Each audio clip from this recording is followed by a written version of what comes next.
ಗಣಪತಿಯು ವಿಘ್ನ ವಿನಾಶಕನಾದ ಗಣಪತಿಯು ಬೀಡು ಬಿಟ್ಟಂತಹ ಶಂಕರಮಠದ ಈ ನೆಲದಲ್ಲಿ ಅನೇಕ ಸಾಂಸ್ಕೃತಿಕ ಕಾರ್ಯಕ್ರಮಗಳು ಆಗಾಗ ನಿರಂತರವಾಗಿ ನಡೀತಾ ಇವೆ.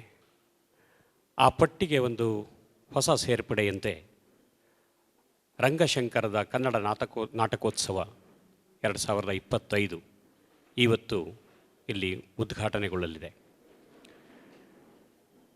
ರಂಗಭೂಮಿ ನಿಂತು ನೀರಾಗಬಾರ್ದು, ಸದಾ ಹೊಸ ಸಾಧ್ಯತೆಗಳನ್ನು ಪರಿಶೀಲಿಸ್ತಾ ಹೊಸ ದಿಗಂತಗಳನ್ನು ಹುಡುಕ್ತಾ ಹೋಗಬೇಕು ಎನ್ನುವ ಒಂದು ಅಲಿಖಿತವಾದಂತಹ ಸಂವಿಧಾನವನ್ನು ರಚಿಸಿಕೊಂಡಿರುವ ರಂಗಶಂಕರ ಮೇಕಿಂಗ್ ಥಿಯೇಟರ್ ಮತ್ತು ಲೋಕಸಂಚಾರ ಎನ್ನುವ ಎರಡು ಕಾನ್ಸೆಪ್ಟ್ಗಳನ್ನು ಇಟ್ಕೊಂಡು ರಂಗಶಂಕರದ ಈ ಕನ್ನಡ ನಾಟಕೋತ್ಸವ ಪ್ರಾರಂಭವಾಗಿದೆ.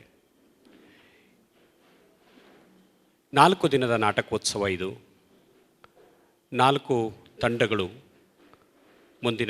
ಇವತ್ತಿನಿಂದ ಪ್ರಾರಂಭಗೊಂಡು ಮುಂದಿನ 4 ದಿನಗಳಲ್ಲಿ ನಾಟಕವನ್ನು ಪ್ರದರ್ಶಿಸಲಿದ್ದಾವೆ.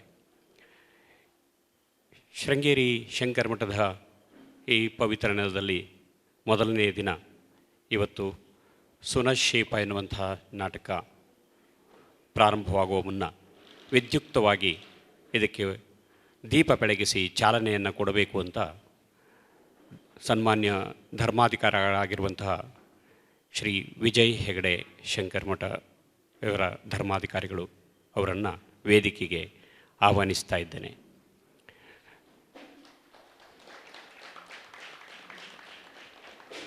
ರಂಗಶಂಕರ ಕಳೆದ 3 ಸಾಲಿನಿಂದ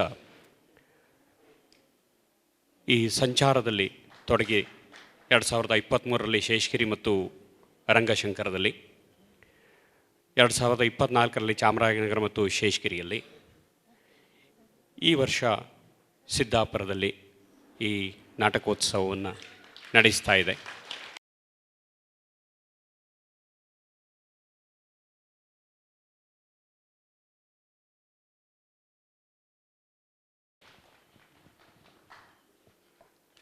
ನಾಲ್ಕು ದಿನಗಳ ಪರ್ಯಂತ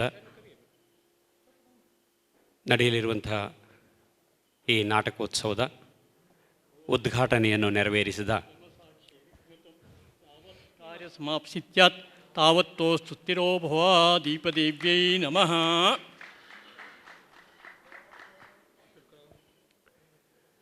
ಜ್ಯೋತಿ ಬೆಳಗಿಸುವುದರೊಂದಿಗೆ ನಾಟಕೋತ್ಸವಕ್ಕೆ ಚಾಲನೆ ನೀಡಿದಂತಹ ಧರ್ಮಾಧಿಕಾರಿಗಳಾದ ಶ್ರೀ ವಿಜಯ್ ಹೆಗಡೆ ದೊಡ್ಡಮನೆಯವರು ಈ ಸಂದರ್ಭದಲ್ಲಿ ತಮ್ಮ ಒಂದೆರಡು ನುಡಿಗಳನ್ನು ಆಡಬೇಕಾಗಿ ವಿನಂತಿಸಿಕೊಳ್ತೇನೆ. ಎಲ್ಲರಿಗೂ ನಮಸ್ಕಾರ.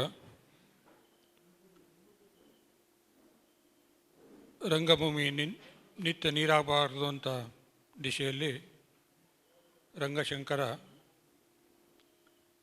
ರಂಗಭೂಮಿ ಬಗ್ಗೆ ಅನೇಕ ಕೆಲಸಗಳನ್ನು ಮಾಡ್ತಾ ಬಂದಿದೆ.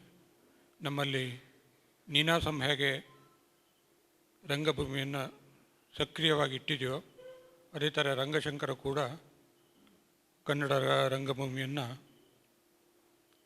ಜೀವಂತವಾಗಿ ಇಡಲಿಕ್ಕೆ ಸಾಕಷ್ಟು ಪ್ರಯತ್ನವನ್ನು ಮಾಡ್ತಾ ಇದೆ. ಈ ನಾಟಕೋತ್ಸವ ರಂಗಶಂಕರದಿಂದ 4 ಕಡೆ ಈಗಾಗಲೇ ಆಗಿದೆ. ಇದು 5ನೇ ಬಾರಿ. ರಂಗಶಂಕರದ ಸುರೇಂದ್ರನಾಥ್ ಅವರು ಇಲ್ಲಿ ಬಂದು ಈ ಸ್ಥಳವನ್ನು ನೋಡಿ ಇದು ನಾಟಕೋತ್ಸವಕ್ಕೆ ಸೂಕ್ತವಾಗಿದೆ, ಮಾಡೋಣ ಅಂತ ಕೇಳಿದಾಗ ನಾನು ಭಾಳ ಸಂತೋಷದಿಂದ ಒಪ್ಪಿಕೊಂಡೆ. ಅರುಂಧತಿ ನಾಗ್ ಮತ್ತು ಸುರೇಂದ್ರನಾಥ್ ಅವರು ಸೇರಿ ರಂಗಶಂಕರವನ್ನು ತುಂಬ ಚೆನ್ನಾಗಿ ನಡೆಸ್ಕೊಂಡು ಬರ್ತಾ ಇದ್ದಾರೆ. ಆದರೆ ಇವತ್ತು ಸುರೇಂದ್ರನಾಥ್ ಅವರು ನಮ್ಮ ಜೊತೆಗೆ ಇರಬೇಕಾಗಿತ್ತು. ಅನಿವಾರ್ಯ ಕಾರಣದಿಂದ ಅವರ ಉಪಸ್ಥಿತಿ ಇಲ್ಲ. ಅವರ ಅನುಪಸ್ಥಿತಿಯಲ್ಲಿ ಅವರಿಗೆ ನಾನು ಕೃತಜ್ಞತೆಯನ್ನು ಸಲ್ಲಿಸ್ತೇನೆ. ಇಷ್ಟೆಲ್ಲ ಪ್ರಯತ್ನಪಟ್ಟು ನಾವು ನಾಟಕವನ್ನು ಇಲ್ಲಿ ಪ್ರದರ್ಶನ ಮಾಡ್ತಾ ಇದ್ದಾಗ ಅದಕ್ಕೆ ಪ್ರೇಕ್ಷಕರು ಸಾಕಷ್ಟು ಸಹಕಾರವನ್ನು ನೀಡಬೇಕು. ಇವತ್ತು ಚೆನ್ನಾಗಿ ಸಂಖ್ಯೆ ಇದೆ. ಇದೇ ಥರ ಬಾಕಿ 3 ದಿನವೂ ಕೂಡ ತಾವು ಬಂದು ನಮಗೆ ಪ್ರೋತ್ಸಾಹವನ್ನು ಕೊಟ್ಟರೆ ಮುಂದೆ ಈ ಚಟುವಟಿಕೆಯನ್ನು ನಡೆಸಲಿಕ್ಕೆ ನಮಗೆ ಉತ್ಸಾಹ ಇರ್ತದೆ ಅಂತ ಹೇಳ್ತಾ ನನ್ನ ಮಾತನ್ನು ಮುಗಿಸ್ತೇನೆ. ನಮಸ್ಕಾರ.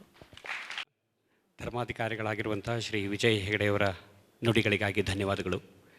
ಒಂದು ಹೊಸ ಶಿಸ್ತನ್ನು ರಂಗಶಂಕರ ಅಳವಡಿಸಿದೆ. 7 ಗಂಟೆಯಾಗೆ ಸರಿಯಾಗಿ ಪ್ರವೇಶ, ನಾಟಕ ಮುಗಿಯುವ ತನಕ ಇಲ್ಲಿಯೇ ಇರಬೇಕು, ನಾಟಕ ಮುಗಿದ ಮೇಲೆ ಎಲ್ಲರೂ ತಮ್ಮ ಮನೆಗಳಿಗೆ ಹೋಗಬೇಕು ಅನ್ನೋ ಒಂದು ಹೊಸ ಶಿಸ್ತು ಇವತ್ತು ತುಂಬ ಜಾಗೃತವಾದಂಥ ತಮ್ಮೆಲ್ಲರಲ್ಲಿ ಮೂಡಿದೆ ಅನ್ನೋದು ಗೊತ್ತಾಗ್ತು. ಪ್ರಾರಂಭದಲ್ಲೇ ಇಷ್ಟೊಂದು ಸಂಖ್ಯೆಯಲ್ಲಿ ಜನ ಆಗಮಿಸಿರೋದು ರಂಗಾಸಕ್ತಿಯನ್ನು ತೋರಿಸ್ತದೆ, ರಂಗಭೂಮಿ ನಿರಂತರವಾಗ್ತದೆ ಅನ್ನುವಂಥ ಒಂದು ಪ್ರೀತಿಯ ವಿಶ್ವಾಸದಿಂದ ನಾವು ಹೇಳಿಕೊಳ್ಳುವ ಸಂದರ್ಭ ಇದೆ. ತಮಗೆಲ್ಲರಿಗೂ ಮುಂದಿನ 4 ದಿನಗಳ ಕಾರ್ಯಕ್ರಮದಲ್ಲಿ ಮೂಡಿಬರುವಂತಹ ಇವತ್ತಿನ ಸುನಶ್ಶೇಪ, ನಾಳೆ ಬರಲಿರುವ ಬೆರಳಿಗೆ ಕೊರಳ್, ನಾಡಿದ್ದಿನ ನಕ್ಷತ್ರ ಯಾತ್ರಿಕರು, 4ನೇ ದಿನ ಮೂಡಿಬರುವ ಆ ಮನಿ, ಈ ಎಲ್ಲ ನಾಟಕಗಳನ್ನು ಆಸ್ವಾದಿಸೋದಕ್ಕೆ ಮತ್ತೆ ಮತ್ತೆ ತಾವು ಮತ್ತು ತಮ್ಮೊಂದಿಗೆ ಬರುವ ರಂಗಾಸಕ್ತರನ್ನೆಲ್ಲ ಕರೆತರಬೇಕು ಅಂತ ಕೇಳ್ತಾ ತಮಗೆಲ್ಲರಿಗೂ ಹೃತ್ಪೂರ್ವಕವಾದ ಸ್ವಾಗತವನ್ನು ಕೋರಿ ಈ ಮುಂದಿನ ನಾಟಕ ತಂಡಕ್ಕೆ ವೇದಿಕೆಯನ್ನು ತೆರವು ಮಾಡಿಕೊಡ್ತಾ ಇದ್ದೇವೆ. ಧನ್ಯವಾದಗಳು.